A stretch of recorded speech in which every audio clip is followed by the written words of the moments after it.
Good afternoon, Madam Mayor. Good afternoon, Councillor Broadhead. Can you hear us? I certainly can. Show us the view from your room. You know what? Last time I was here, I had the shot of the lake. This time I got the shot of the parking lot. So Okay. so All right. we're not live yet, are we? I'll tell you a little story. So today I turned 65, right? So we're driving late at 12:02. My wife says to me, "Well, welcome to senior citizenship." Nice, right? That's nice. So There's nothing wrong with What time did you get there? There's absolutely nothing wrong with the government starting to take care of you. I appreciate that. We got here and they gave me an accessible suite. Thank you. Ouch. Was But I it gotta tell you, Geritol? it's Does it come with Geritol in the washroom? Just ignore. I'll mute Chambers right now. What time it are we was I gotta tell you though, it's a beautiful suite. You know, so whoever gets these are very, very fortunate. But anyway, I thought it was kind of humorous. at? Yeah, it's nice. Oh, Boomer's home from the breeder or the groomer, and he looks happy. He likes anything. He likes attention. Right?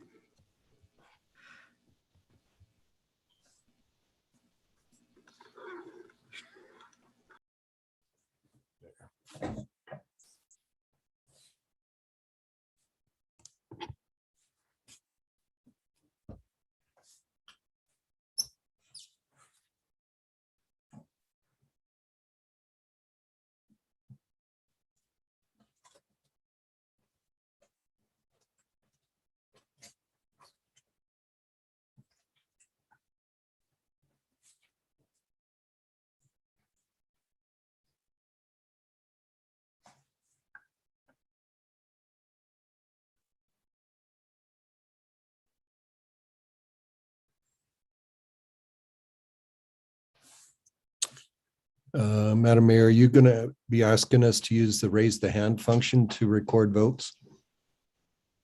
How would you like it, Cheryl? Okay, so you're the only one online, Wes, so just put it in the chat, yes or no. Okay, And fair enough. Cheryl can find it there. Okay. Okay. All right, it is 2:00, so I'll call the meeting to order for Tuesday, November 2nd, 2021, a special council meeting with the purpose of mostly the budget. In attendance, we have 100% attendance with Councillor Broadhead participating virtually. So on the next agenda item would be the adoption of the agenda. Does anyone want to make a motion? Councillor Mackay. Quick to the draw. I can give it to somebody else if we wanted. It's okay. Okay, that the November 2nd, 2021 special council meeting agenda be adopted as present. It's wrong in the, it says 2020. Okay. All right. Well, Councillor Broadhead probably would appreciate the 220 reference because he's still 64. Fair enough. Okay, I'll call for the vote. You got to Councillor Broadhead said he's in favor. Voting's closed. The motion passes unanimously. All right. Kind of unusual to have a council motion like this, but it was some urgency. So I will turn it over to Councillor Broadhead to just read it into the record. Actually, there's two, right? There's one on waiving a notice. Where is it? There we go. Yeah. Why don't you read this one, Councillor Broadhead? Want me to read them both in? Just the first one. Okay. I move that the 21-day advance notice period for a councillor's motion be waived in accordance with section 23.8 of Procedure Bylaw 3/2018. All right. Before I accept that motion, are there any questions? Seeing no questions, I accept your motion. Any opening comments? Yes, thank you, Madam Mayor. So this is a procedural timeline issue. AUMA, due to time required to prepare the nominations for the annual meeting, require notices of motion to be submitted by November the 12th. It is this time frame that causes council to have to deliberate this motion today. All right, thank you. Any more comments on this? Okay, call for the vote.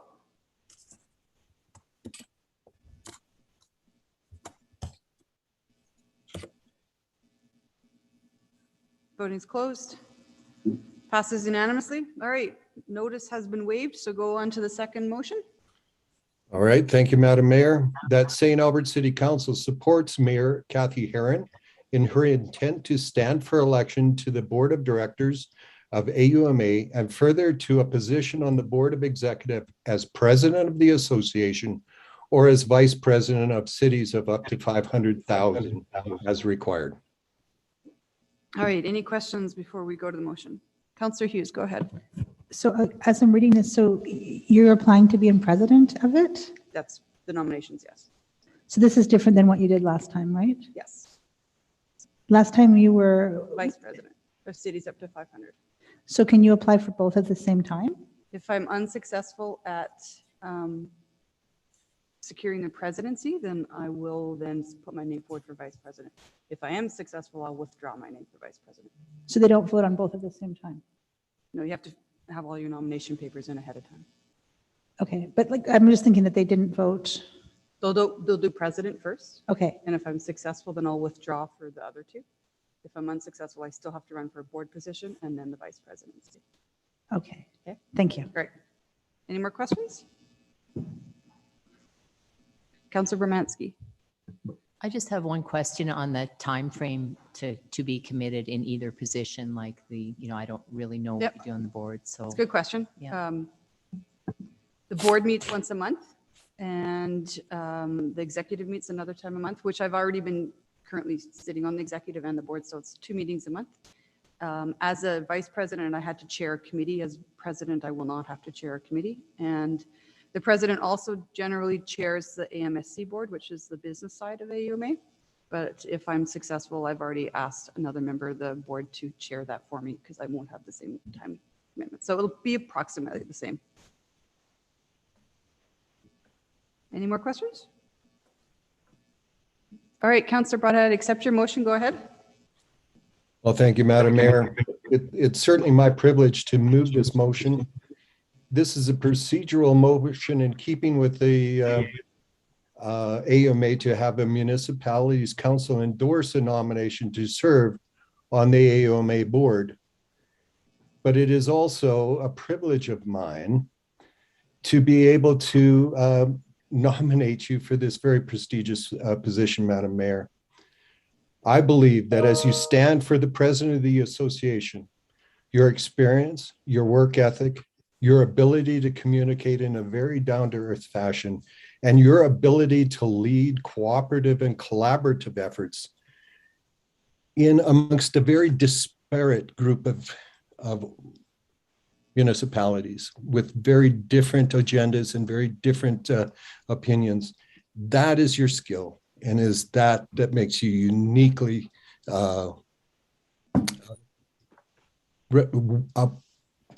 you're uniquely positioned to do this job. And sorry for stumbling on that, but that's the truth of the matter. And it is my privilege to make this motion today. Thank you, Councillor Broadhead. There's no making the mayor cry on the very first meeting, so thank you for that. Councillor Hughes, go ahead. Thank you. And I appreciate this. When I just saw the word president, that's what's actually throwing me off right now. And I don't know where I'm going to go on this. It's just, I remember when Morinville, and she was president, and it took up a lot of time. And a lot of people in Morinville were not happy about how much time and how many days the mayor of Morinville was not available for her community because of her responsibilities with AMA. So is it a 2-year or 4-year? 2. It's a 2-year, okay. Because I am just concerned about taking your position down to a part-time level, because I know that you will be very committed to your position at the AMA. And I'm concerned that we might be underestimating the number of hours involved in doing a potential president position of this magnitude. So that's where I'm, just from the experience of watching the other mayor try to balance both positions. It's becoming president is a sacrifice to the community, really, because of just the amount of time that she was away. Sometimes she's away for like over a week at a time.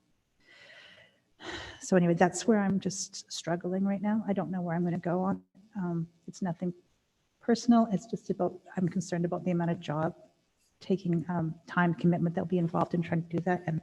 And if it would actually be, I think that when it was done in Morinville, it was at the expense of many people in Morinville, because you can't be physically in two places at one time. And you can't have your focus in two places at one time when you're physically not here.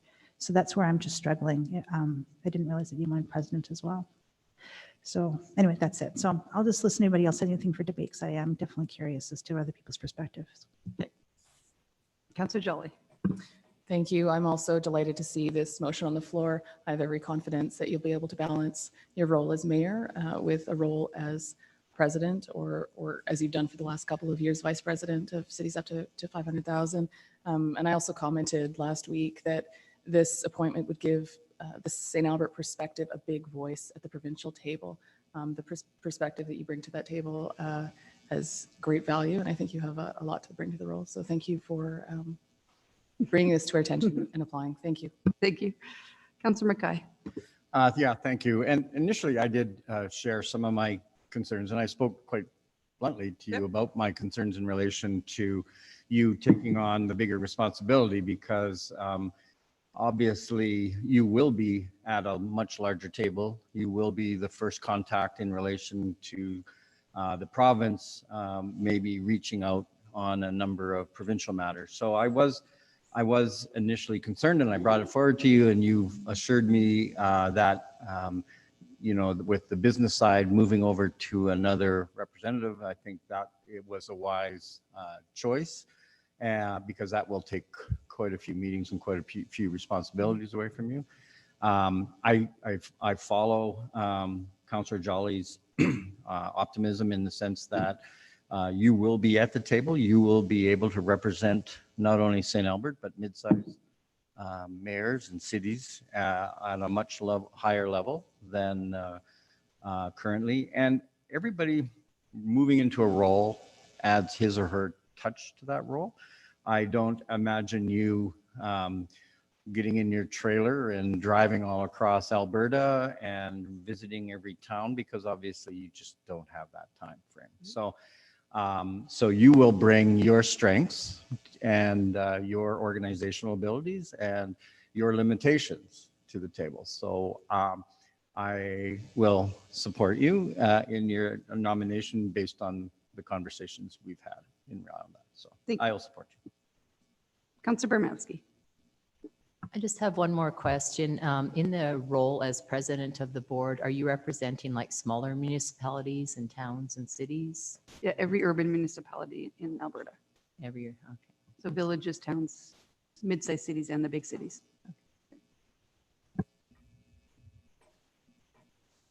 All right, any more comments? All right, seeing no more registered speakers, I'll just thank Councillor Broadhead for putting it forward and your faith in me. I appreciate it. I struggled with the nomination for president myself. I can tell you, actually, I was waiting till after the election to see who was elected alongside me, to see if I had some support, in the deputy mayor role. But I think, as Councillor Mackay said, every president is very different. When it was Barry Morishita, the mayor of a town of 15,000, he did have more time on his hands, and he did travel around Alberta and go to every municipality in the entire province and meet with people. That will not be something I intend to do. I'll have to do it at a different level. The mayor of Morinville and I are also approach it very differently. She was in the last 2 years of her last term, and she knew that. And I think she approached the presidency as something different than I will. I will be sitting there to represent urban municipalities, actually with a desire to bring in the rural municipalities into the fold so we can actually do some better advocating as one single voice instead of two. I do believe that, the villages and towns, they do struggle, and we need to support them. But at the same time, I think they need to learn and understand their limitations. And then the big cities have their own issues, and they generally have good access to the province. It's the cities our size that don't have that best access to the province, and this is what I'm hoping to bring to the mid-size. But as well, I think there's a lot of benefits for the city of St. Albert. I get early access to embargoed budgets and to the provincial stuff on the weekend. And I think anyone who served with me already knows that never once did my role as the mayor of St. Albert ever suffer because I was on the executive AUMA. So St. Albert always comes first. Councillor Broadhead to close. Well, thank you, Madam Mayor, and thanks everyone for the comments. The saying goes is that the world is run by those who show up.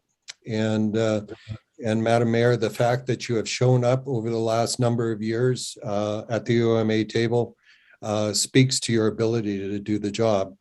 I actually count it a privilege that St. Albert has one of their elected officials rise to the position where they are able to confidently allow their name to stand as president of a provincial association of this magnitude. So to that end, not only do I move this motion and heartily endorse your nomination, but I look forward to the day when you're actually given the presidency of the AUMA. Well, I count on your vote on November 19th then as well. Fair enough. All right, thank you for that. Call for the vote.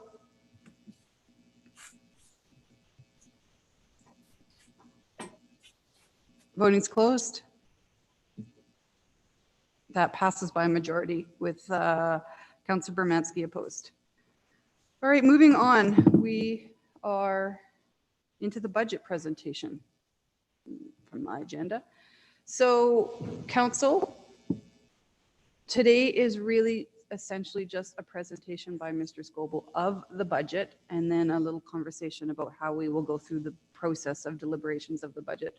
It's not the time to be asking questions on page numbers or numbers of any sort, or any department questions, etc.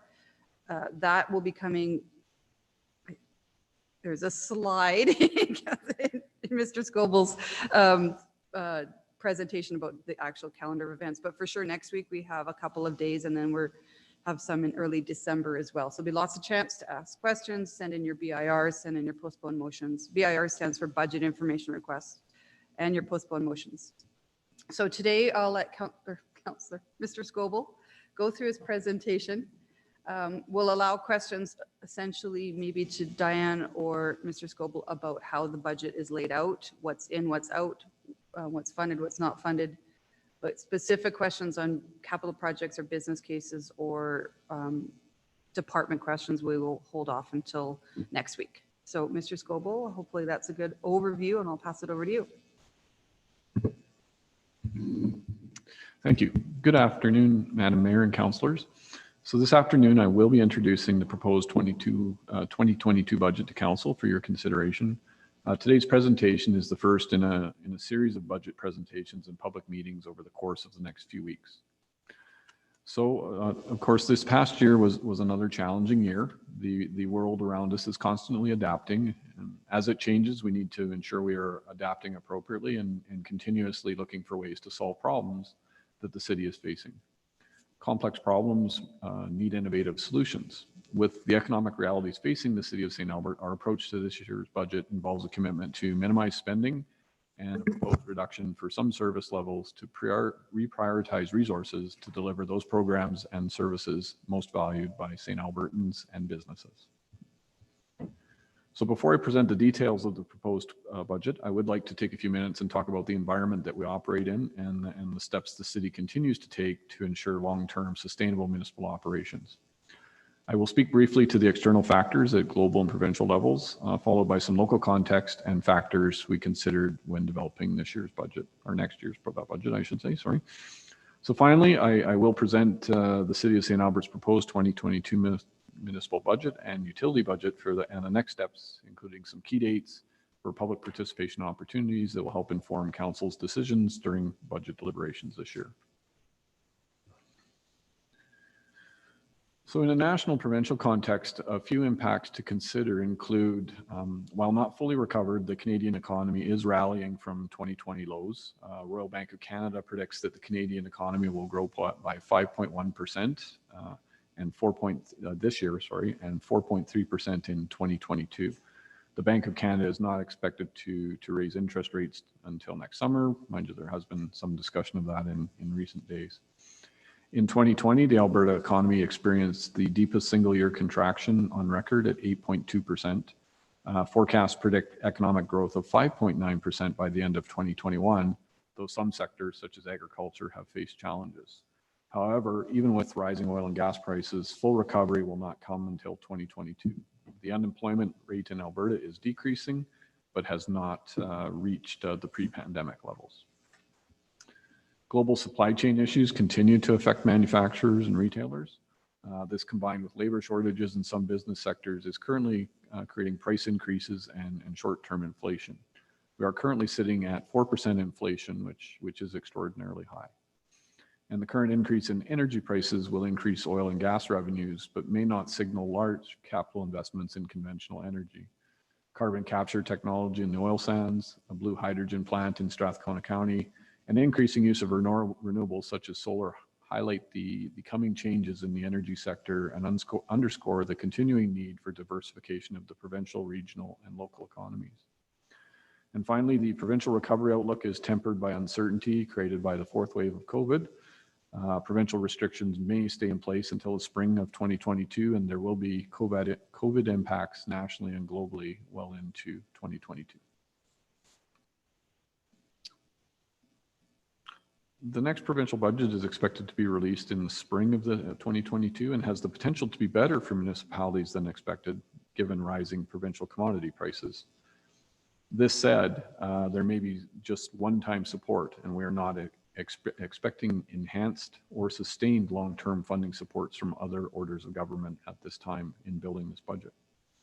Uncertainty relating to provincial funding sources to municipalities has been a challenge over the last few years. This has had an impact on the city's ability to fund the 10-year municipal growth capital plan, given in the last provincial budget we experienced a 25% reduction in capital grant funding. The pressure to be mindful about fiscal responsibility has also been a major focus in messaging from the province to municipalities throughout its current mandate. At the AUMA convention last year, the Minister of Municipal Affairs, Minister of Finance, and Premier Kenney all talked about a fiscal reckoning coming for Alberta and that municipalities will need to share in that burden. Through federal and provincial funding agreements, municipalities in Alberta were supported through the Municipal Operating Support Transfer, or MOST, grant program and the Municipal Stimulus Program in 2020 to provide stimulus to combat the economic impact of COVID and relief funding to address increased costs and reduce revenues. No additional funding has been committed through 2021 or 2022 to support COVID recovery within municipalities. With the increased debt levels provincially and federally, despite increased commodity prices, it is not clear if or how municipalities will be provided with additional supports by other orders of government, or if the next provincial budget will focus on deficit and debt reduction. Debt per capita is measured by taking municipalities' overall debt and dividing it by its population. This indicator is useful because it is a way of showing the magnitude of debt on a human scale and a city's reliance on debt to finance its operations. According to data released by Alberta Municipal Affairs in 2020, St. Albert's debt per capita is the third lowest in the province among cities with populations greater than 30,000. St. Albert is at $668 debt per capita, indicating a very measured approach to taking on debt. This graph does not include debt incurred in 2021 or planned future debt. Operating expenses per capita is calculated by taking the total operating expenses of the municipality and dividing it by its population. This is useful because it provides an indicator of how efficiently a city is operating. The lower the operating cost per capita, the more efficient a municipality is offering its services. So this figure is for municipal affairs as well, and it's inclusive of all Alberta communities greater than 30,000. Relatively, we can see that while St. Albert offers some of the highest service levels in the province, the community is getting strong value for their dollar. But we also need to remember this data is not necessarily comparing apples to apples, and this is where services and service levels established by councils come in. For example, not all communities have a theater or the tree canopy cover that St. Albert does and maintains. Oops, sorry. In mid-2020, the Canadian Taxpayer Federation published the Municipal Spending Report. This report analyzed the spending of Alberta municipalities and defined a big city as any city with a population over 30,000. Though the highest and lowest communities may affect the average, it's important to remember that this is showing all Alberta communities with a population over 30,000. So on the high end, Wood Buffalo and Medicine Hat, but on the lower end of the population base, Okotoks and Cochrane all have populations over 30,000. So since 2020, the city has used the Canadian Taxpayer Federation definition as a comparator. The data presented in the slide graphically represents the most recent data available from the province. Tax split refers to what portion of the annual municipal tax levy will be paid by the residential tax base versus the non-residential tax base. Non-residential taxpayers include retail and industrial businesses within the city. In St. Albert's case, our tax split is more heavily reliant on residential taxes than non-residential taxes. The following graph displays a 10-year change in St. Albert's tax split history. It is a good demonstration of the time it takes to move the dial towards a more favorable non-residential split. This is a long-term strategy. So though it's not shown on the graph, from 2008 to 2019, the city moved from 85-15 to its goal of 80-20. So it took us more than 10 years to move 5%. Council policy is used to guide the tax split using a migrate and lock strategy. Currently, our tax split is at 80-20. The long-term goal for St. Albert is to migrate to a 70-30 tax split, which is more in line with our comparators within the region here. Our new goal requires us to move another 10% then. So if we stay at the same rate, it will take us 20 years to reach that goal. Perhaps we are moving faster based on our success recently, and if we can continue that momentum, the goal will still be 10 or 15 years out while we have increased taxation and service level challenges in front of us right now. So without non-traditional revenue sources, this is the primary taxation policy mechanism to assist in alleviating St. Albert's comparatively high reliance on residential property taxes. And while we have a high dependency on residential taxes, we are trending in the right direction. When comparing cities in Alberta, St. Albert remains one of the highest residential tax bases at almost 80% residential to 20% non-residential.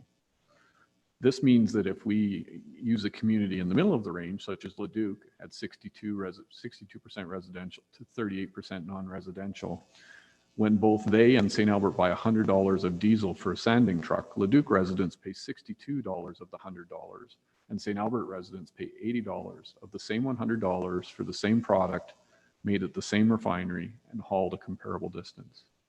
So when a resident says their taxes are high in St. Albert, they are right, but it is predominantly due to the tax ratio, not the city's operating costs. It also means that future tax increases, projected to be higher than they have been historically, will mostly be borne by residential taxpayers.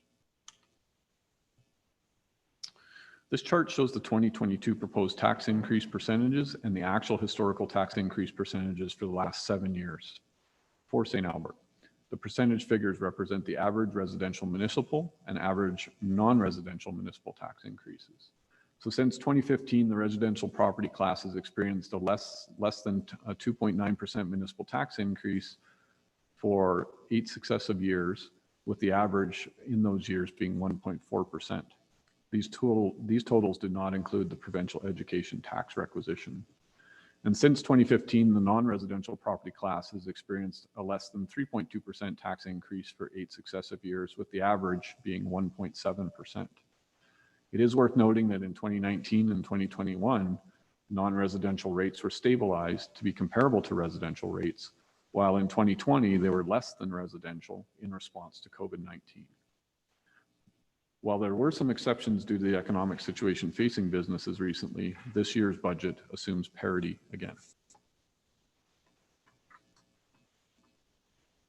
The following graph compares St. Albert to 10 other municipalities in Alberta related to average tax increases. The number shows the 10-year average tax rate for each municipality, with St. Albert being the third lowest with tax increases over the last 10 years. The city has worked hard to minimize tax increases for the past decade while still providing exceptional service to the community. With that said, St. Albert achieves a very high quality of life rating per the biennial Citizen Satisfaction Survey while having low per capita expenditures and debt. In the last survey, 96% of residents rated the quality of life as very good or good. St. Albert has historically ranked highest for quality of life among comparator communities in Alberta. So in summary, as seen previous, St. Albert has historically had a high quality of life with below average and below inflation tax increases, all relative to comparator communities in Alberta. Over the past few years, we have seen reductions in traditional sources of revenue, such as funding from other levels of government and photo radar revenue.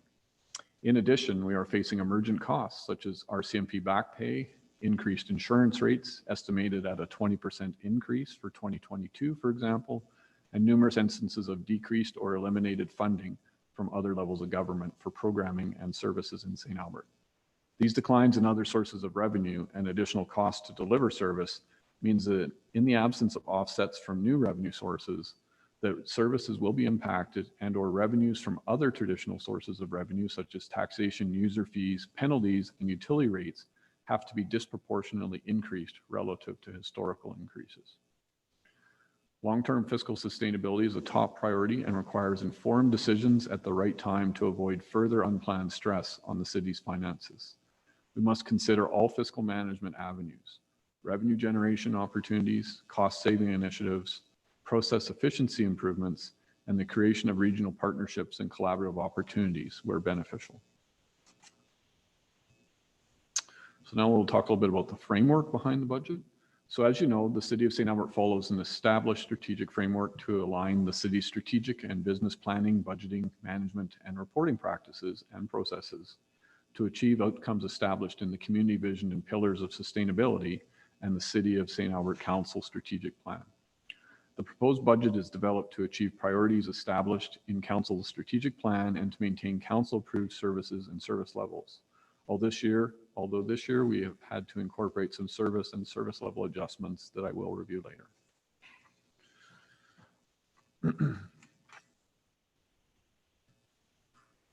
Although a rolling 3-year budget is prepared to enhance the process and reinforce the commitment to long-term fiscal strategies, administration presents a 1-year budget for Council's approval. The process ensures the most current economic climate and costs associated with delivering to the certain community services to the community are applied. So the city is committed to being fiscally responsible and achieving financial sustainability. This was especially difficult this year when the city is seeing decreased revenues and increased expenses as a result of numerous external factors, such as slower than anticipated COVID-19 revenue recovery, reduction in capital grant funding, and inflationary costs. In making decisions about the proposed 2022 budget, the city was guided, as seen in our strategic framework diagram, by Council's strategic plan and our corporate business plan, along with Council's approved services and service levels. Considering the current economic realities, the city took a critical look at spending and identifying opportunities to realize further cost savings in our operating budget, including costs associated with delivery of services. To achieve financial sustainability, the budget focuses on corporate budget adjustments, deferring operating business cases, and proposed reductions in service levels to reprioritize resources. This allows the city to continue to deliver programs and services most valued by residents and businesses while minimizing tax increases. Administration has also considered numerous influential short-term factors, which include forecasted population growth, borrowing costs of capital initiatives, and cost of living and external market alignment of compensation. We have also considered our commitment to invest in current infrastructure. With that background behind building the proposed budget, we're going to switch gears now to introduce the different components of the city's budget. The city budget is divided into 2 sections, municipal and utility, Within the municipal and utility sections, it is further subdivided into the operating and capital budget. The municipal operating budget has both base and growth components, and the capital budgets on both the municipal and utility sites have repair, maintain, replace, and growth components. Currently, the proposed budget is built to maintain existing services and service levels, except a few adjustments that will be included in the proposed budget that were necessary in order to lower the tax increase. And again, I'll highlight these adjustments later. So the preliminary net budget for the city was 120.4 million, which resulted in an initial net tax increase of 7.5% from the prior year. As mentioned earlier, the city continued its commitment to fiscal responsibility by taking a critical look at spending and identifying opportunities to realize further cost savings in our operating budget, including costs associated with delivery of service. To reduce the tax increase from 7.5 to the proposed 2.5%, the city implemented 3 key strategies: a $3 million reduction through corporate adjustments, a $1.3 million reduction through service level adjustments, and a $1.2 million reduction by applying all new growth assessment for new initiatives to the base. These reductions result in the proposed municipal tax requirement of $117.1 million, and we'll talk about those reductions some more. The 2022 proposed operating budget is not recommending any operating business cases and is applying all new assessment growth to offset the tax increase in these challenging economic times. This was necessary to lower the proposed tax increase. However, those needs remain in order to sustain delivery of services longer term and to implement opportunities identified in the operational and fiscal review, which are necessary to realize their stated benefits, those being efficiencies, cost savings, or new revenue. So as mentioned, the first strategy applied was corporate adjustments. These are mostly one-time in nature and are necessary to help mitigate the tax increase. These adjustments include using $2.5 million of the COVID-19 relief reserve funding that the city received in 2020. The reserve funding is one time and will eventually be used up. Reducing the amount we regularly transfer to the assessment growth base by $210,100. The risk is the reduction in the transfer of funds to the reserves reduces the future balances, which are used to offset operating costs. The third one was eliminating the reserved $232,000 public art transfer for 2022. This is a one-time reduction in pay-as-you-go, not being transferred to the reserve. The risk is that there will be reduced dollars available for the public art program. And finally, the last corporate adjustment is reducing the corporate learning budget by $100,000. The risk of this action is an impact on our competitiveness in the region. The second strategy was deferring business cases. Policy states that a portion of assessment growth is used to fund operational needs through operating business cases. For 2022, the amount available is $1.2 million. New business cases are identified and prioritized to support delivery of existing and new services or recommended changes to service levels. Administration has identified 7 business cases that were originally prioritized to go forward for council consideration, along with 1 business case that was council identified and 1 from an external partner. Given our financial situation, our recommendation is not to fund these business cases and to defer all business cases. This means we would apply the entire $1.2 million available for business cases against the tax increase, reducing it by 1.2%. Although we realize there's a need for all of this work to keep proposed tax impacts low, we did not include these business cases in the proposed budget. By deferring these business cases, we are only postponing addressing the needs in the community and building a stronger organizational foundation that can be sustainable long-term. Council, of course, can consider including them, but they will have a tax-related impact. The third strategy was service level adjustments proposed. So the total savings for all service level adjustments proposed is 339 million, reducing the tax increase by 1.3%. Noting, of course, 2 service level adjustments are for the utility side. So the first one is to eliminate the vacant pool. There are full-time equivalents in the vacant pool from a previous corporate restructuring. Administration identified 5 positions of need for 2022 to support current service levels. Those positions were an environmental compliance tech, a waste diversion associate, a transportation data coordinator, a divisional controller, and a training coordinator. This adjustment would eliminate the 8 FTEs and corresponding budget in, in the vacancy pool. The next service level was converting local Saturday transit to on-demand. This adjustment is for the replacement of Saturday fixed route local network with on-demand transit. A potential reduction in bus deployment from 7 buses to 4 buses for the 13-hour duration each Saturday. Saturday transit service currently accounts for 7% of all transit service costs. The next service was reduced department administrative support, and that involves eliminating 1 temporary full-time position within a department. Work would be reallocated among the remaining 2 positions and department management and other staff. The next service level was canceling the contract to add planters of flowers at city intersections. We've also looked at reducing executive search levels of service. Currently, the city has a budget to use search firms for leadership team and higher positions. This would eliminate the budget for search firms and reduce the overall service standard for recruitment at the city. The next one was reducing transportation safety events. Currently, the city offers varying levels of service for traffic accommodation and implementation across different community events, such as the Children's Festival, Farmers Market, Run Wild, Remembrance Day, Canada Day, Snowflake Festival, Lifestyle Expo, and many others. This service also supports the temporary pop-up patio program downtown. In terms of community intake counseling, we would not provide free confidential counseling in some respects. We are also looking at eliminating a part-time cashier position in finance. This function is currently staffed with 1 full-time and 1 part-time staff. This service level agreement would eliminate the part-time position. And finally, at the Woodlands Water Play Park for this slide, adjusting the staffing model at Woodlands Water Play Park to realize savings. Continuing on with service level proposed adjustments, removing casual staffing at the outdoor rinks. There are currently 5 outdoor rinks in St. Albert that have change buildings that are staffed in the winter season. This service level adjustment would remove casual positions from these 5 rinks.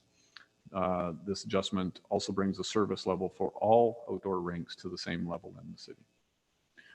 In terms of recreation facility operating hours, reducing the shoulder hours of operation at Fountain Park and Service Place and close on some statutory holidays. And we're also looking at reducing the number of portable toilets at our outdoor recreation facilities and parks. So we currently provide portable toilets at predetermined outdoor recreation facilities and parks throughout the city. This adjustment would reduce the service, does not impact the portable toilets at Rotary Park. We are no longer providing the beautification program, which is cost sharing program with local businesses. We're also looking at no longer offering the Dig In and Dining Week, a local business promotional event. We're looking at cancel the Take It or Leave It event. The city offers a public 1-day event for a collection of large items in good condition.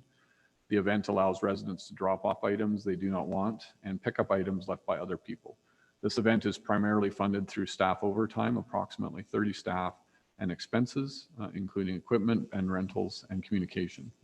The event has developed some issues with scavenging by resellers, and there are opportunities to redirect these items to other community-driven organizations or public marketplaces and classifieds.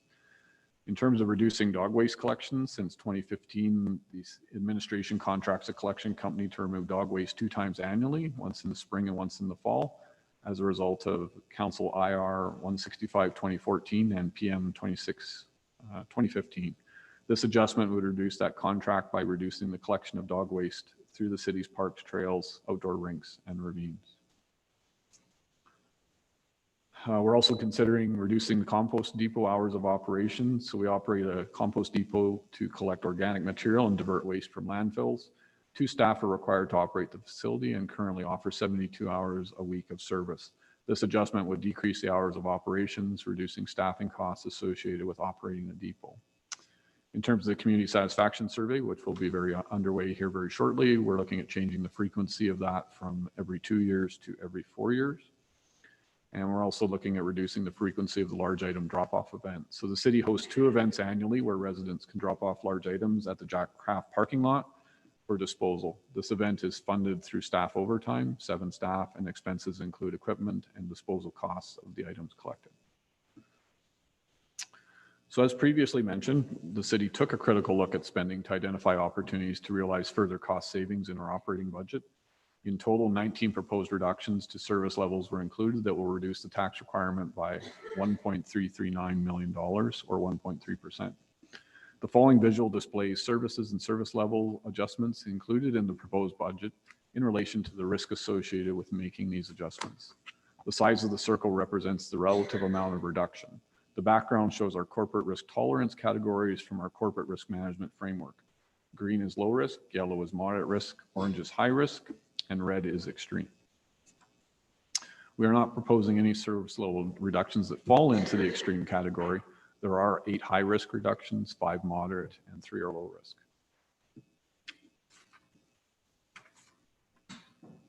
So the proposed municipal budget, after taking into consideration all these adjustments, the proposed 2022 proposed municipal budget has an increase of 2.5% tax, consisting of 1.5% related to the infrastructure capital funding, the RMR.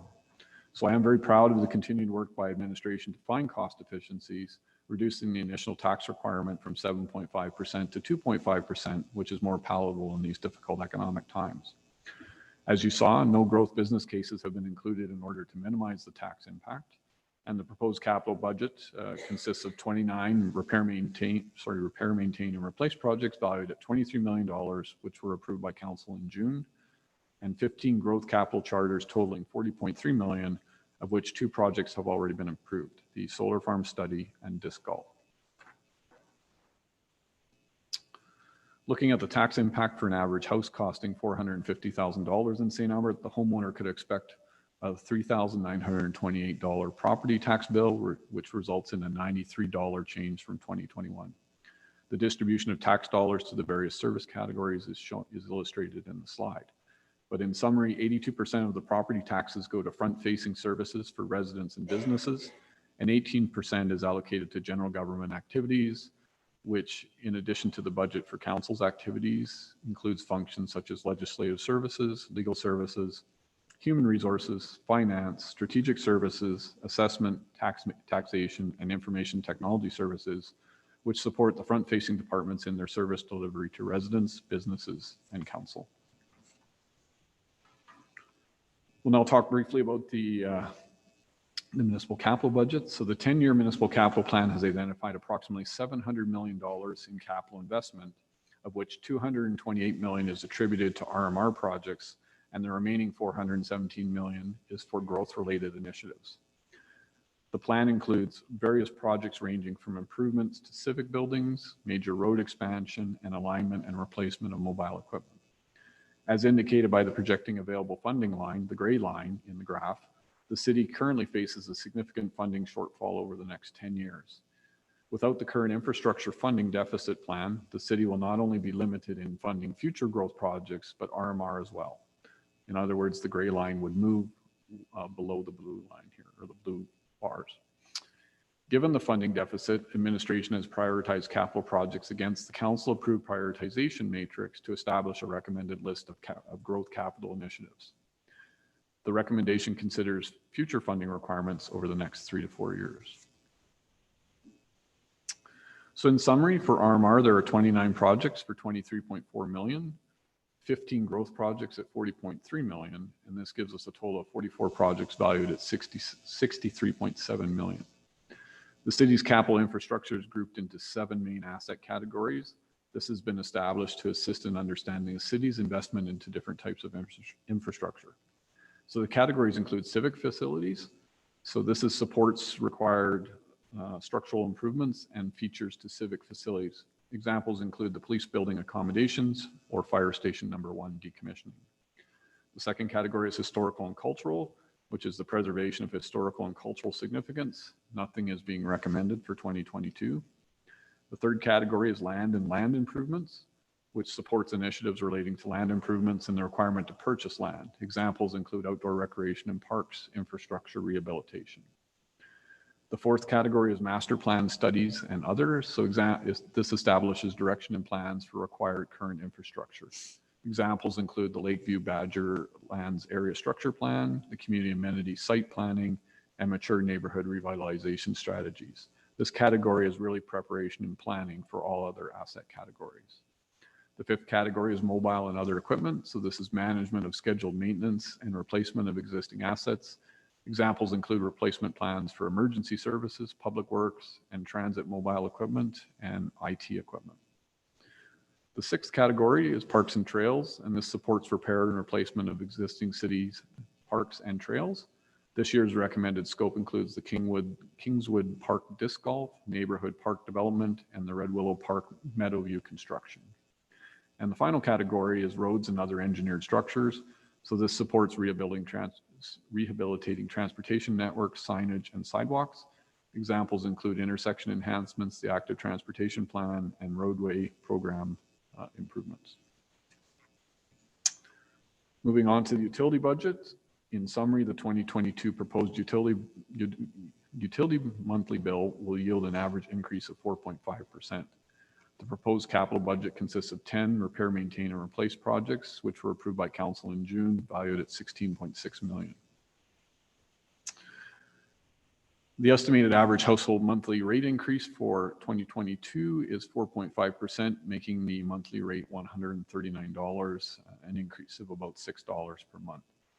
This increase in rates is due to increase in the supplemental capital contribution to support utility infrastructure, rate increases from external sources for water purchases and wastewater treatment, and in addition to model updates to reflect revised revenue estimates. So the proposed utility capital budget consists of 10 projects totaling $16.6 million. The city's utility infrastructure is grouped into 4 main asset core categories by service. These include water infrastructure, so projects include a rehabilitation of existing infrastructure and water network level of service, which addresses system limitations with new or upgraded infrastructure to increase system capacity and improve fire flows. Wastewater infrastructure projects include the rehabilitation and or replacement of existing infrastructure, including mains and services, and level of service improvements to address service limitations or increase capacity. And storm infrastructure projects include sedimentation and erosion control plan to reduce impacts to the Sturgeon River, infrastructure rehabilitation, and level of service work to improve drainage. And finally, solid waste infrastructure, and there are no projects being proposed in the 2022 budget.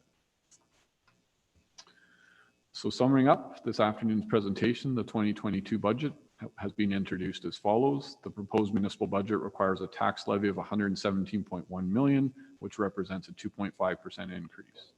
No business cases have been included in the proposed budget. The municipal capital budget consists of 44 capital projects totaling $66.5 million. The proposed utility budget results in a rate increase of 4.5%, and the proposed utility capital budget consists of 10 projects valued at $16.6 million. Unfortunately, the looming financial wall we have been discussing in recent years has arrived, and now that it is here, it is even a higher wall to climb over than forecast in prior years due to recent impacts and events such as more prevalent revenue source reductions and eliminations, greater than forecast upward cost pressures such as insurance, and the impacts of the prolonged pandemic.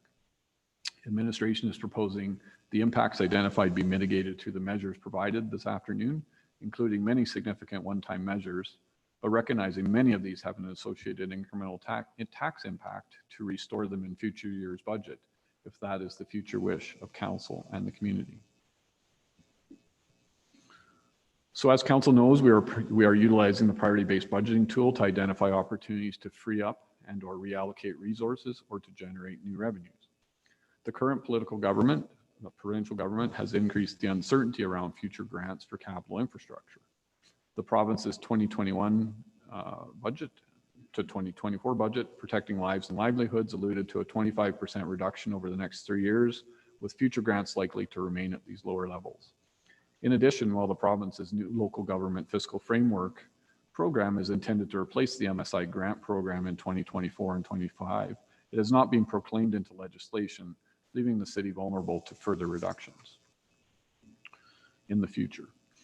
Our options for funding our needs are becoming more and more limited. In the absence of long lead time movement of the tax ratio towards 70-30 residential to non-residential and other new substantive sources of new revenue, which if actioned will take time to implement and realize benefit, short to mid-term decisions must be made within the box, and that box is the priority-based budgeting. which is a very powerful tool that St. Albert has that the vast majority of communities do not. Within the box, Council has levers to pull on both the revenue side with the remaining traditional revenue sources and on the expense side, predominantly through prioritization of services and service levels, the building block of priority-based budgeting, which is another advantage St. Albert has over most communities. There are also categories on the expense side for sourcing and efficiencies, and there are known opportunities in these categories, but the full benefit of these opportunities will be difficult to realize without investment by Council. Those investments are in the proposed business cases put forth, but they are not currently funded as one of the measures to achieve the 2.5% proposed tax increase. Of note, the proposed services and service level reduction that are being proposed here were informed by application of this tool by administration. So to close, this slide outlines what is coming next and the process through to the anticipated final budget approval scheduled for December 20th, 2021. So key dates coming up in the budget process are outlined on the slide. Throughout the process, Council will consider, review, and finalize the following: the municipal and utility operating base budget, the 2022 utility rates, and the municipal and utility growth capital. All of the sessions listed here will be live streamed over Zoom for any that wish to watch, and please check the city website for more details. Last year, the city launched an online platform to engage with our residents. This tool provides an opportunity for residents to share their thoughts on the proposed budget from the convenience of their own home. More information on the budget process and how you can participate is on budget.stalbert.ca. To share information about the proposed budget, City Lights submission and City Highlights articles related to the proposed budget will be out. Budget content on the City of St. Albert website, www.budget.stalbert.ca, and social media posts.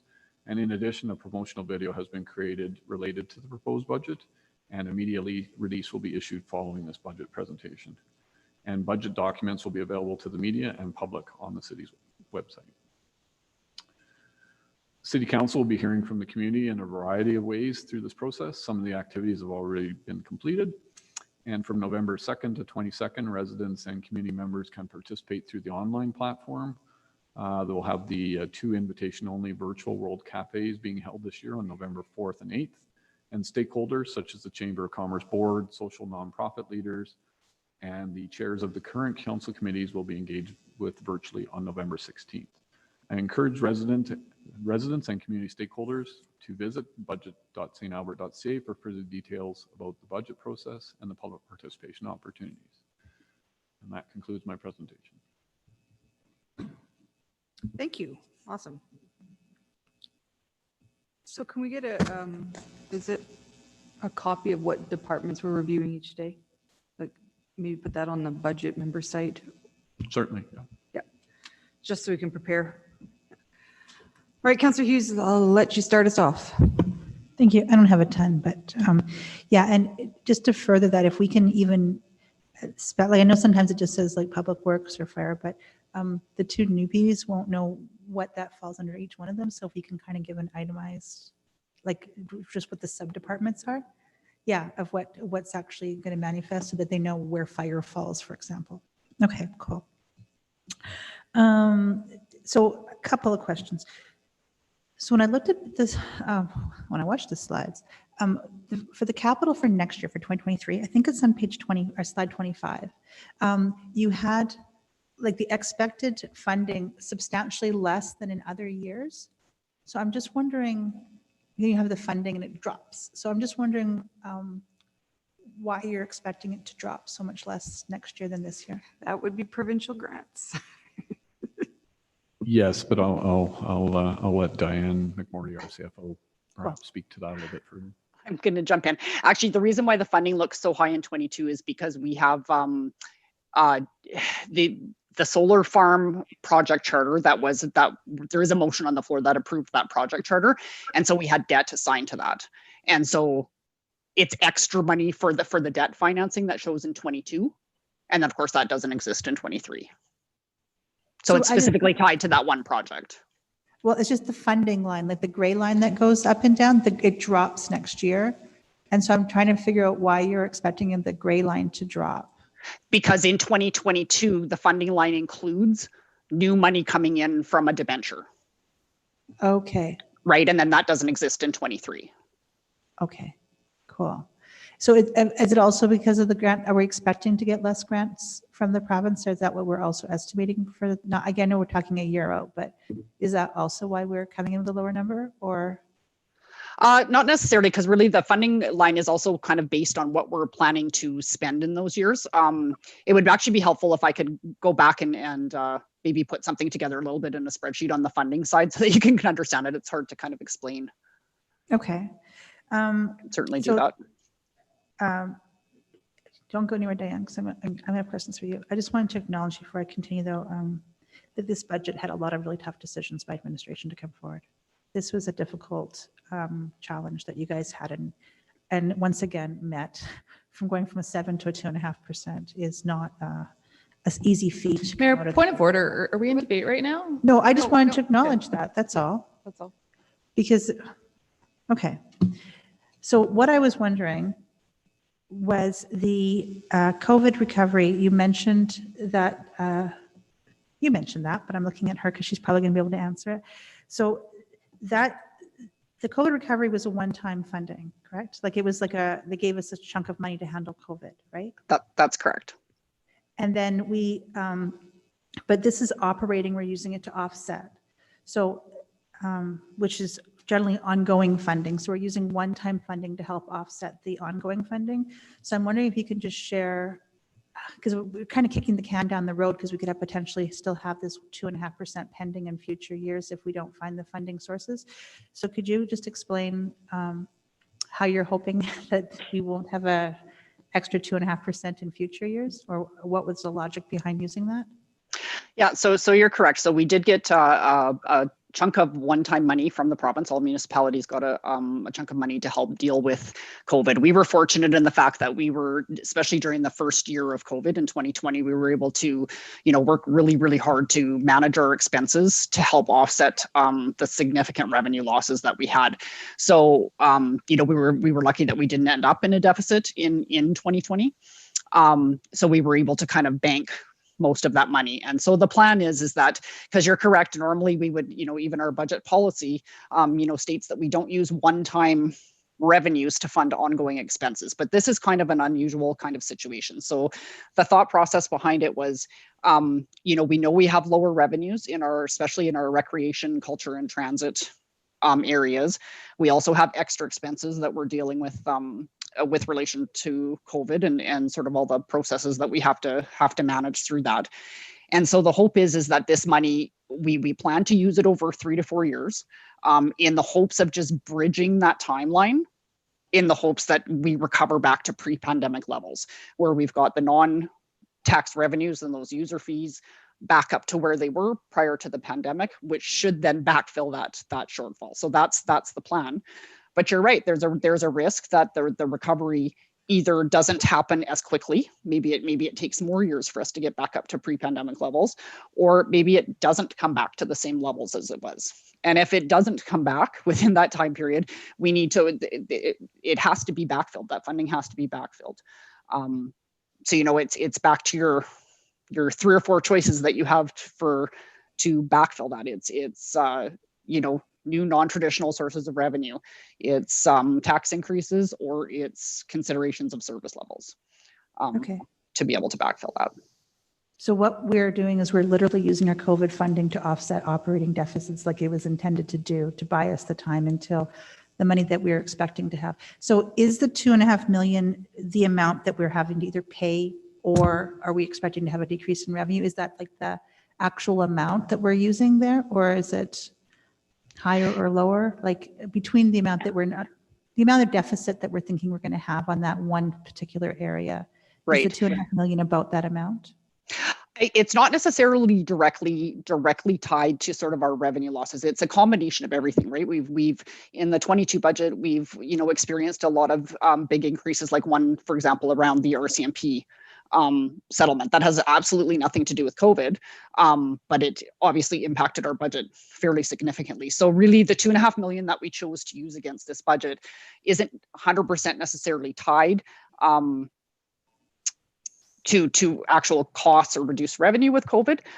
It was the amount that we in order to try and aim for that 2.5%, which was what was our goal.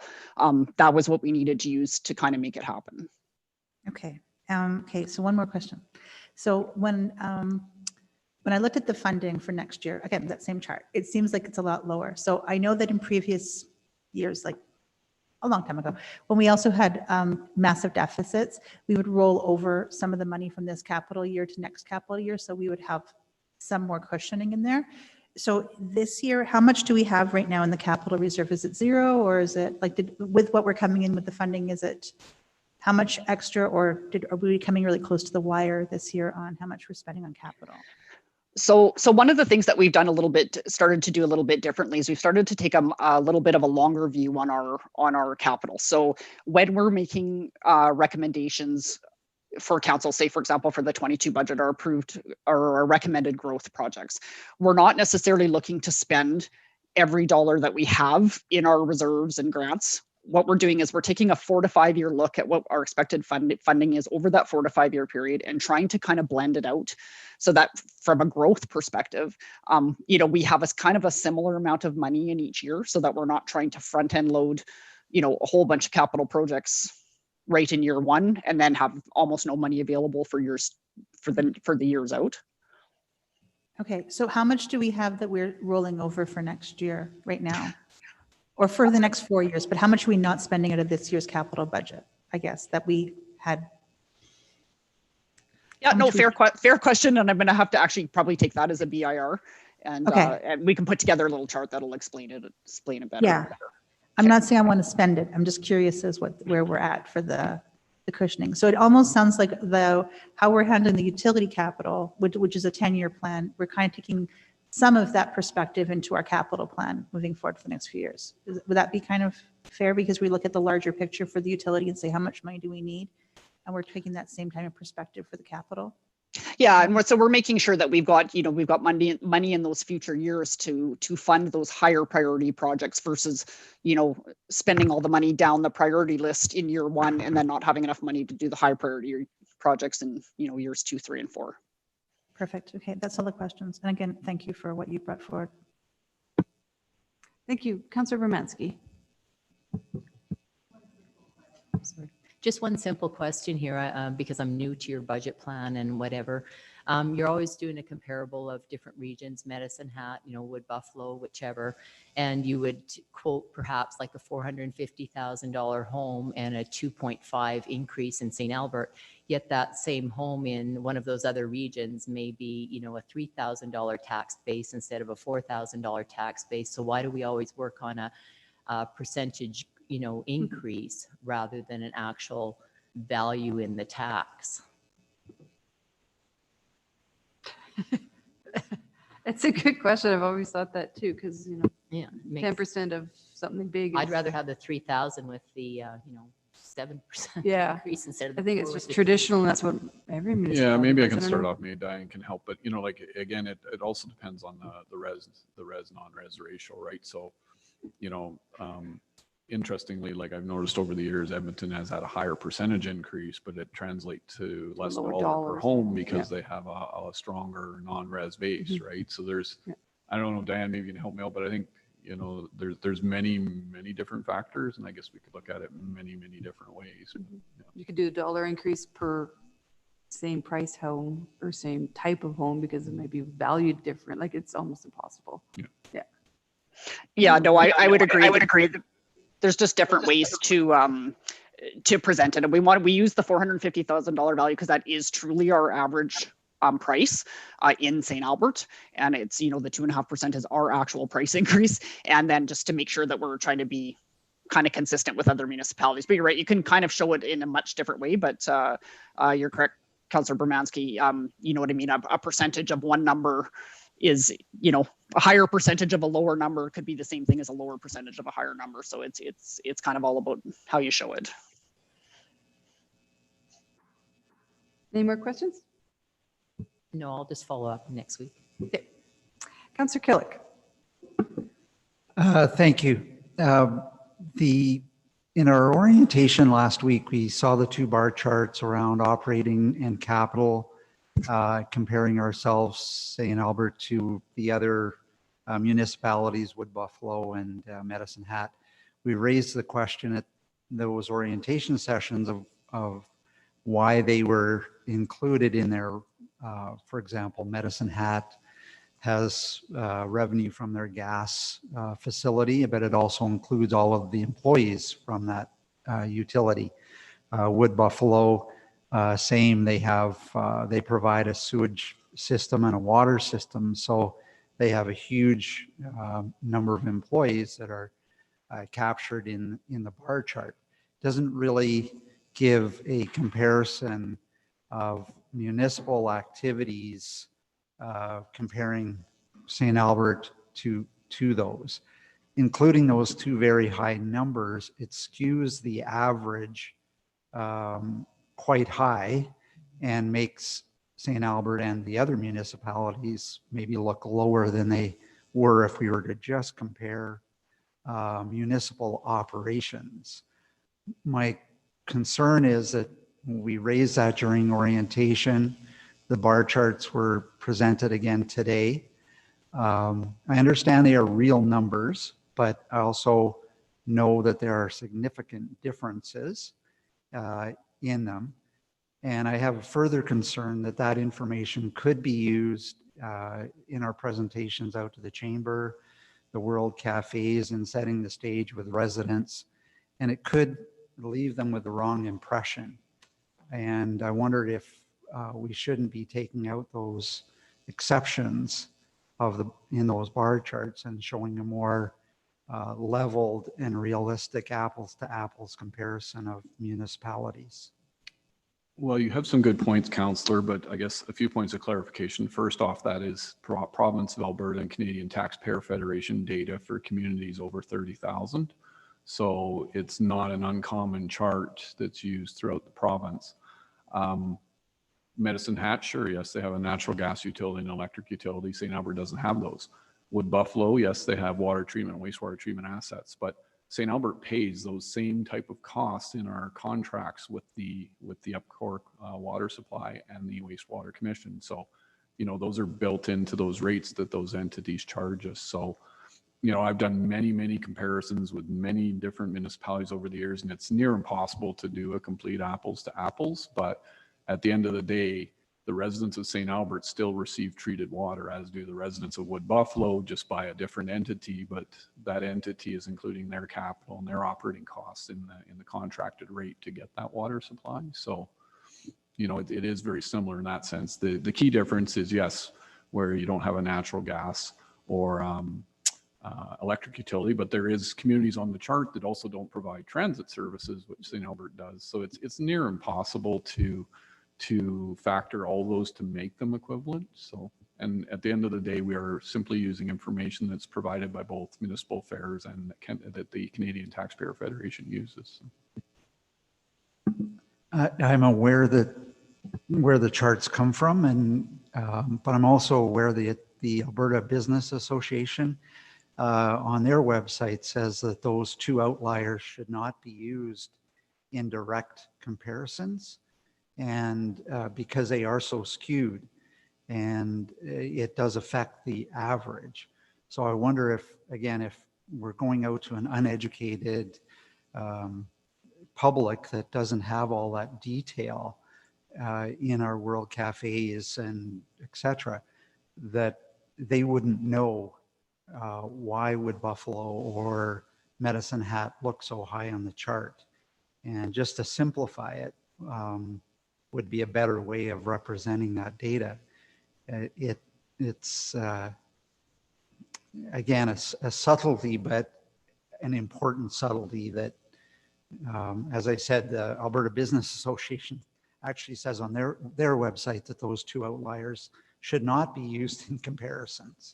Again, I come back to communities that don't have theaters or the tree canopy, so we can take them out and we can just use the average 10-year tax increase because, you know, on the flip side, you're right, the average resident in St. Albert and other communities doesn't understand that Medicine Hat and Wood Buffalo have significantly lower taxes and significantly lower utility rates than St. Albert. So they have high operating costs because they're generating revenues that provide direct benefit to their tax and rate payers. So if that is the will of council, we'll rip them out and we'll just go with the 10-year tax increase, because at the end of the day, that reflects all the other operating costs and revenues coming in that you have a lower tax rate or a higher tax rate relatively. So.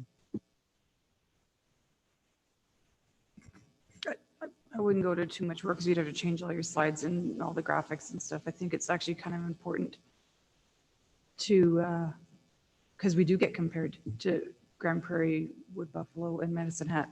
And it's better to have the data in and have it real and explain the differences than just to exclude it. But I don't know, that's just opinion. So, Councilor Killick, any more questions? Not a question, but a comment in terms of just the slides often get looked at as standalone information, and there's no opportunity to explain the differences. And so I would prefer to see the slides taking that average out of there and representing it more cleanly for everybody, I think. It doesn't have to, obviously not today, but before it continues along out to the World Cafes and our discussions with the chamber, etc. Lots of good communication coming. I'd just like to see it made crystal clear for people. All right, maybe it's just a fact of actually speaking to them when you present the slides. Because as Mr. Scoble said, you could take out every other one because it's not apples to apples. You could find reasons to exclude any one of them, right? Edmonton. Airdrie is the one I usually compare myself the closest to. A city on the verge of a big city around the same size. But again, Airdrie doesn't have transit and Airdrie doesn't have a theater. So even there, but they're the closest. That's what I look at. All right, Councillor Mackay. Yeah, interesting comments. I'll wait until we get into debate to add my 2 cents on that one. But the question that I have is, and it was referred to a couple of times, so hence my question, was around the salaries, and particularly the RCMP impact of their negotiated contract. I can ask it specifically when we have that in front of us, but was that, for today's purposes, is the contract going to be factored into next year's salaries, or when, and then it's going to be retroactive back several years, but just for the purposes of going forward, is it already going to be factored in for 2022, 2023? I'll start off and let Diane take over, but it's about a 1.6% tax impact, as I understand. We had been putting away money, but we didn't put away enough. So I'll let Sorry, Diane that's the retroactive pay? Yeah. Okay. I'll let Diane take it from there. Yeah, that's correct. So the 22 budget is actually based on what the new salary is for 22. So our 22 budget is accurate. And as Kevin had mentioned, we have been kind of planning for it over the last couple of years. So we do have some like carry forward amounts from prior years' budgets that we've been planning for that will help to support any retro pay that may become available. We feel like we're in pretty good shape from that perspective. Just for clarification, Diane, so we're in pretty good shape for retro, the 1.6? We're covered off of the reserve? Well, yeah, like for the retro pay that will be up to kind of the end of this year. We have enough sort of put aside that we think we'll be pretty close on that perspective. And the 22 budget is already inclusive of the new settled rates. All right, thanks. And then I'll ask questions later when we get into the department. But I guess, because what I'd be interested in would be some of the discussions that are occurring at different levels of government around who's basically Who's paying for that? Yeah, who's paying for that, and if there's an opportunity to recoup some of that. Okay. All good? Okay. Any more questions? I'll just ask a quick one. So the service level adjustments, just to be super duper clear, are 1 year. Is that correct? Yes, but to bring them back in the future would have a tax impact. Okay, so they're out for 22 and 24. They're pretty much out permanently. And then if we want to bring them back, it would require a motion in a future year's budget to bring them back. They'd come back as a business case to be able to add them back. So they are being proposed as permanent reductions. Okay. But at the beginning of your presentation, before you got to the service level adjustments, you were mentioning things, and one of them was the public art. That's a 1-year reduction? Yeah, so that one, we did that one last year as well, and we did it again for this year. So next year it will go back in unless we make another decision to do another 1 year, but because it's linked to a council policy, you know, we're not changed. There's no change to that policy. So it's sort of deemed to be still an ongoing service level unless there's a year by year decision to pull it out. Are you going to provide us your presentation? Okay, because I want to maybe, because there was those 4 or 5 that were in with the public art. I can't even remember what the other ones were that are one time, that if council wants to consider putting them back in, we need to know what they were. Okay, so those are the 1 years. The service level adjustments are permanent, and then the business cases are unfunded totally and could reemerge next year potentially. All right. Councilor Buckeye, you have a question, motion. Yeah, if I don't have access to chat, so I'm not sure whether Council Broadhead has any questions. Oh, right, Councilor Broadhead. He would let me know. Would you like me to stop sharing my screen and then that will? I can see him here. Okay. Councilor Broadhead, any questions? Thank you, Madam Mayor. Just one. Just clarity around back to slide 25, and I'm glad you still have it up, Mr. Scobell. So, Ms. McMorty, you said that the large sort of dollar value that is indicated for capital in 2022 as a result of a debenture, and that debenture is now on hold or is not there. But I'm just wondering then, if that's the case, perhaps if we were doing slides, maybe it should be readjusted, because it's a big question. Why the big dip? Yeah, I mean, the interesting thing is that we actually have a council motion on the floor that at this point approves the project charter and approved administration to go forward with a borrowing bylaw. And I realize that it's absolutely on hold and it's not being moved forward right now, but because we have a council motion on the floor with an approved project, we had to put the associated funding with it. But do recognize and acknowledge that it's on hold at this point. Can you put a dotted line there then to indicate what's actually there without the debenture? Because yeah, no, we could. It's just that it just won't match the 10-year capital plan, the 22 proposed growth plan. It won't, then dollar values won't match. But we could look at doing something like that. I'll leave it with you. If you're prepared to answer the questions all the time, then fair enough. It's kind of glaring.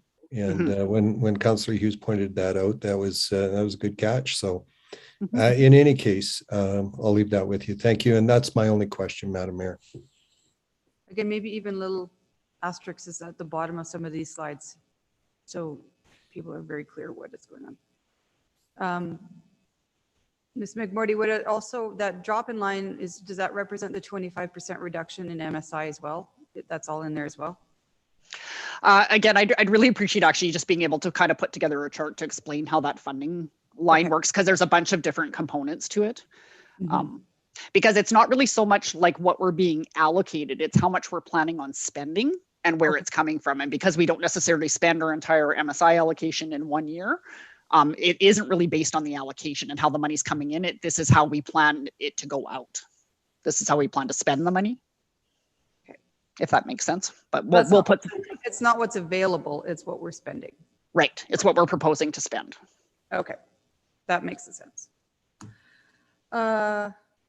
Councillor Buckeye, you want to make a motion to receive for information? I will do that.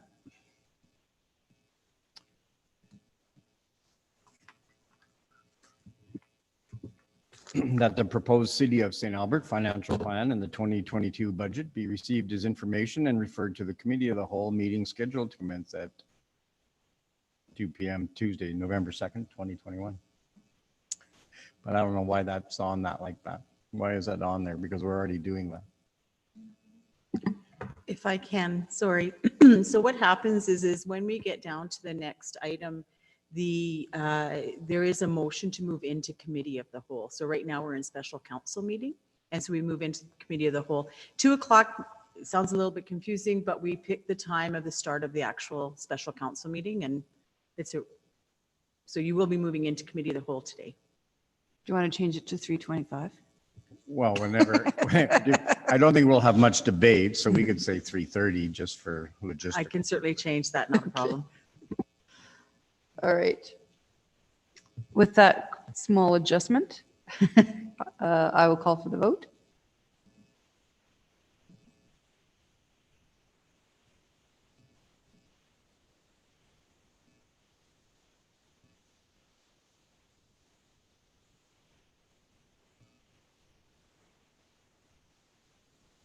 Voting's closed. That's unanimous.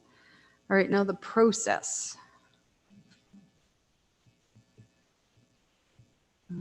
Is there any presentation on this, Mr. Scoble? It has David LaFleur's name beside it, but No, but I'm not sure if David has joined us here. David is online, so yeah.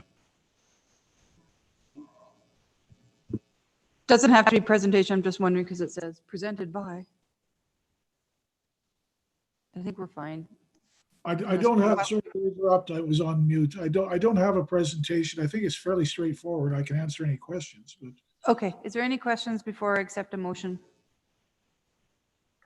Seeing no questions, Councillor Jolly, you were first to the trigger. That section 11.5 of the procedure bylaw 3/2018 be suspended for the 2022 budget process to allow the reordering of agenda items and the addition of information as required without formally amending the agenda. Do we need that, the stuff in? Okay. That section 12.8 of the procedure bylaw be suspended for the 2022 budget process to allow the mayor to make motions without relinquishing the chair. That section 17.1 of the procedure bylaw be suspended for the 2022 budget process to allow the mover of a motion to move an amendment to the same motion. That consideration of proposed amendments to the proposed 2022 operating and capital budgets made during presentations be automatically postponed without motions to that effect until all presentations have been completed. That council in committee of the whole be authorized to direct administration by resolution to make changes to the proposed 2022 operating and capital budgets.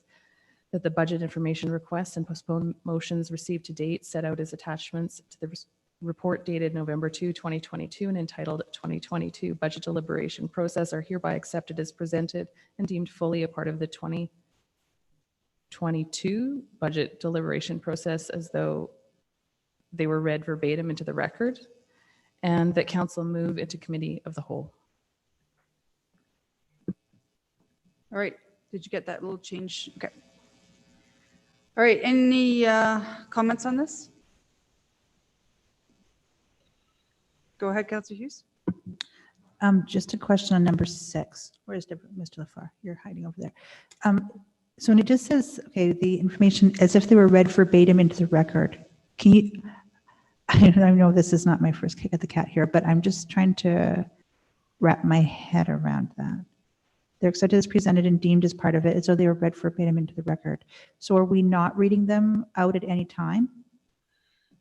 Well, sorry, through the chair to Councillor Hughes, yeah, the intention is to save a great deal of time and tedium here because they're all there. You've got them all in writing. So if we just say that, they're included as part of the budget presentation as though they were read in, then nobody has to read them all in. If someone wants to read them all in, then so be it. Okay. Because I was just thinking like in previous years. Sorry, this is consistent with what we did the last 2 years. So. Okay. Because you remember, like, we'd have to read them at some point into the I record. think anything that comes between now and, like, from now on, we will have to read into the record. Okay. Yeah. But when I read this, it means that we didn't have to read into the record. That's why I was getting confused. The ones that are already proposed. Yes, the ones that are already there do not have to be read in because you've got them all. The ones Okay, that are to come in the future would be read into the record. That's correct. Okay. Okay, I'm catching up. Thank you. I'll get a list. Around lap and I 2, think I'm it's up to finishing lap me 1. It's up to me to read them all, aren't I supposed to do that? Okay, thank you. That's it. All right. So essentially, Councillor Killick and Councillor Bermansky, this really makes it a little bit less formal when we get into committee of the whole. I can make motions, you can make amendments to your own motions. There's no reference, Councillor Broadhead, to flagged items. It's been 11 years and we've gotten rid of flagged items. Sure, Ms. McMorty would remember that. You can make, if any motions, you got a good memo from finance on how to make a motion. And if you need any help making a motion, I'm sure Mr. LaFleur or Cheryl will help you to identify funding sources, et cetera. It will all be left to the very last meeting of budget. And then generally I put them all on a consent agenda, and then we just pulled off the ones we want to debate just to save some time, because some of them are simple. And that will probably be early December we do all that work. BIRs are due by the 19th of November, which is pretty quick, but I think we will have all the department presentations done by then.